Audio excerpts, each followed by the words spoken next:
అనేక మందికి వారి ప్రార్థనల మీద వారికి విశ్వాసం ఉంటుంది, ఇతరుల ప్రార్థన పైన విశ్వాసం ఉంటుంది. ఎందుకు తెలుసా? ఆయన చాలా మంచివాడండి, ఆయన ప్రార్థనకి జవాబిస్తాడు. నా ప్రార్థనకి దేవుడు జవాబిస్తాడా? ఆయనకి నీకు తేడా ఏంటి? ఇద్దరు కూడా రక్షించబడ్డారు, ఇద్దరు రక్తంలో కడగబడ్డారు, ఇద్దరు నూతన సృష్టి పొందారు. నీవు ఈ సత్యాన్ని గ్రహించి ఆ యొక్క అవగాహనలో నువ్వు జీవించటం లేదు కాబట్టి నీ యొక్క ప్రార్థనపై, నీ విశ్వాసంలో నీకు బలము లేదు, నీకు ధైర్యము లేదు, నీకు విశ్వాసము లేదు.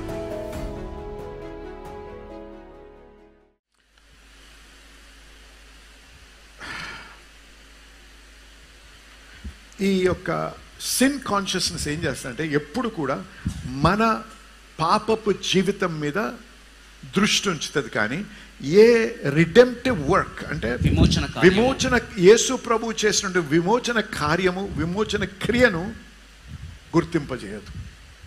ఎప్పుడు కూడా మన మనస్సు, మన తలంపులు అన్నీ కూడా మనపై ఉంటాయి. ప్రభు అందుకే అంటాం, ప్రభు నేను పనికిరాని వాడిని, నీ గురించి కాదు. ప్రభు ఏమన్నాడు? ఆయన రక్తము ద్వారా నువ్వు దేవుని దగ్గరకు వస్తున్నావు. హల్లెలూయా, హల్లెలూయా. ఆయన రక్తములో నువ్వు కడగబడ్డావు కాబట్టి నీవు నూతన సృష్టి.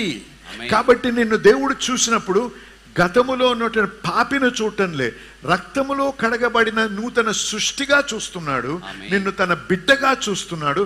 కాబట్టి ఇప్పుడు నువ్వు నేర్చుకోవాల్సింది ఏంటంటే రిన్యూవల్ ఆఫ్ ద మైండ్. నీ మనసు నూతన పరచబడి ఈ సత్యాన్ని గ్రహించి నా అనుభవము, నా తలంపులు, నా ఫీలింగ్స్, నా భావాలు ఏ విధంగా ఉన్నా వాక్యంలో ఈ విధంగా వ్రాయబడింది. కాబట్టి ఈ సత్యాన్నే నేను ధ్యానిస్తాను, నెమరు వేస్తాను. ఆ సత్యము నాలో స్థిరపరచబడే వరకు. ఎందుకు?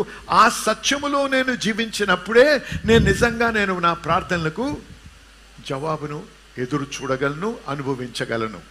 ఎందుకంటే ఎప్పుడైనా దేవుని దగ్గరకు వచ్చినప్పుడు విశ్వాసముతో రావాలి, విశ్వాసముతో ప్రార్థన చేయాలి. అప్పుడే నీ ప్రార్థనలు దేవుడు ఆలకిస్తాడు, వాడికి జవాబిస్తాడు. ఎంతకాలమైతే నువ్వు సిన్ కాన్షియస్నెస్లో ఉంటావో, ఎంతకాలమైతే నేను అర్హుడిని కాను, నేను దరిద్రుడిని, నేను పాపిని అనేటువంటి తలంపుతో ఉంటావో, అంతకాలము నువ్వు విశ్వాసంలో అడుగు పెట్టలేవు. ఎందుకు? నీ యొక్క మనస్సాక్షే నిన్ను నిందిస్తూ ఉంటుంది. అర్థమైన వారు ఆమేన్ చెప్పాలి. హల్లెలూయా. ఈ యొక్క మనస్సాక్షి ఎప్పుడు కూడా నేను ఒక బంధకంలో ఉంచుతుంది. గిల్ట్ అంటే దోషారోపణలో, భయములో, కాండెమ్నేషన్లో ఉంచుతుంది, ఖండిస్తూ ఉంటుంది. ఎప్పుడు కూడా నేను దరిద్రుడిని, నేను పనికిరాని వాడిని అనేటువంటి ఆలోచన, తలంపు, భావముతోనే జీవింపజేస్తుంది. చూసారా? ఓడిపోయినటువంటి స్థితి. అందుకే అనేక మందికి వారి ప్రార్థనల మీద వారికి విశ్వాసం, ఇతరుల ప్రార్థన పైన విశ్వాసం ఉంటుంది. ఎందుకు తెలుసా? నా ప్రార్థన ఎందుకు దేవుడు ఆలకిస్తాడు? కాబట్టి ఆయన ప్రార్థన ఆలకిస్తాడు. ఆమె చాలా పరిశుద్ధురాలండి, ఆయన చాలా మంచివాడండి, ఆయన ప్రార్థనకి జవాబిస్తాడు. నా ప్రార్థనకి దేవుడు జవాబిస్తాడా? ఆయనకి నీకు తేడా ఏంటి? ఇద్దరు కూడా రక్షించబడ్డారు, ఇద్దరు రక్తంలో కడగబడ్డారు, ఇద్దరు నూతన సృష్టి పొందారు.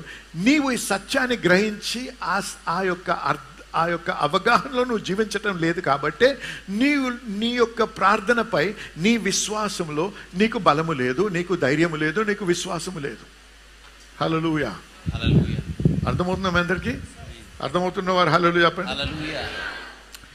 కాబట్టి నువ్వు దేవుని వాగ్దానం నేను అనుభవించగలను అనేటువంటి స్థితిలో నువ్వు జీవించలేవు. నేను అర్హుడిని కాదు.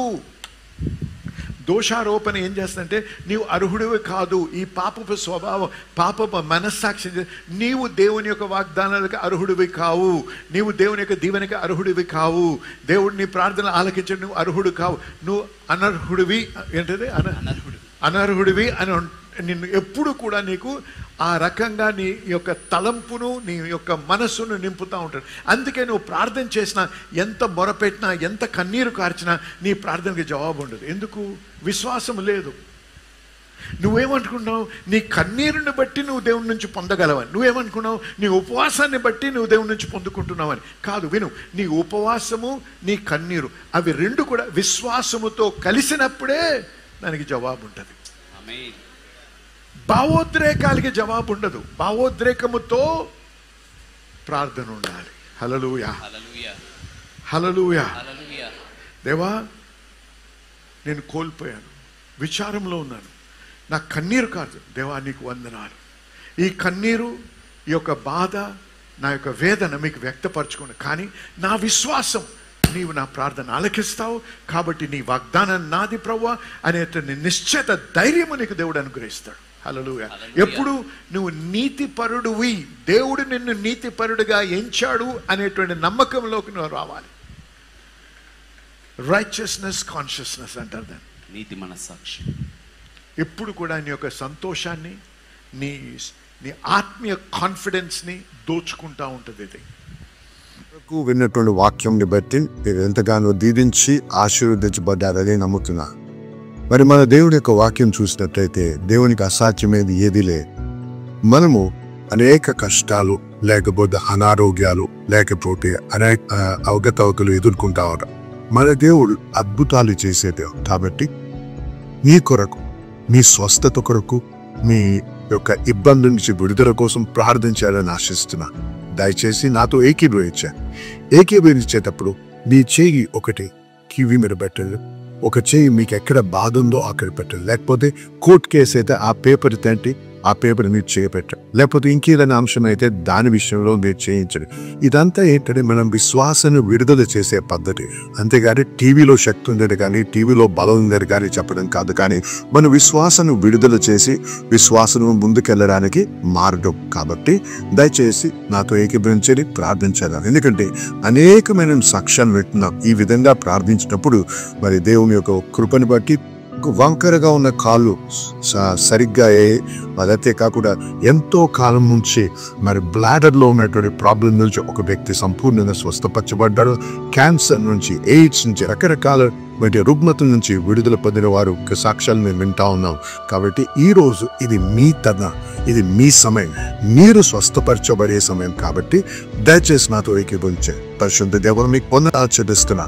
ఈ బిడ్డలో ఒక విశ్వాసాన్ని బట్టి వారు ప్రార్థిస్తున్నదా వారితో నేను ఏకీభవిస్తున్నా. మరి ఈ సమయంలో వాడుకునే ఇబ్బందుల నుంచి వారు విడుదల అనుగ్రహించండి.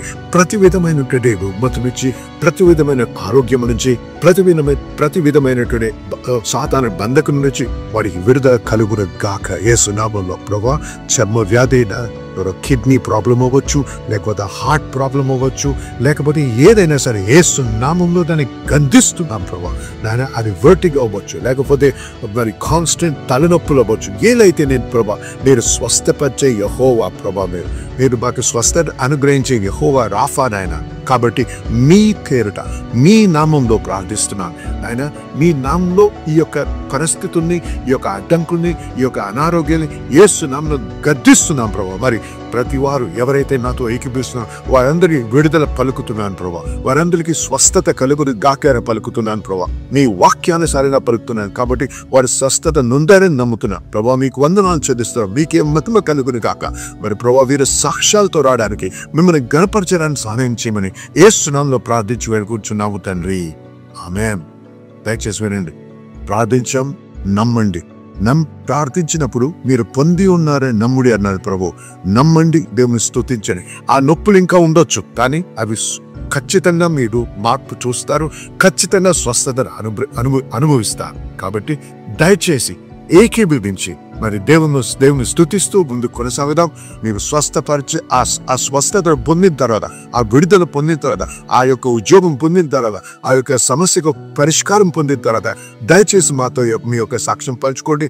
మీతో కలిసి మేము సంతోషించాలని, దేవుని కనపరచాలని ఆశిస్తున్నాం. దేవుని మేము బహుగా దీవించుగాక. ఆమేన్.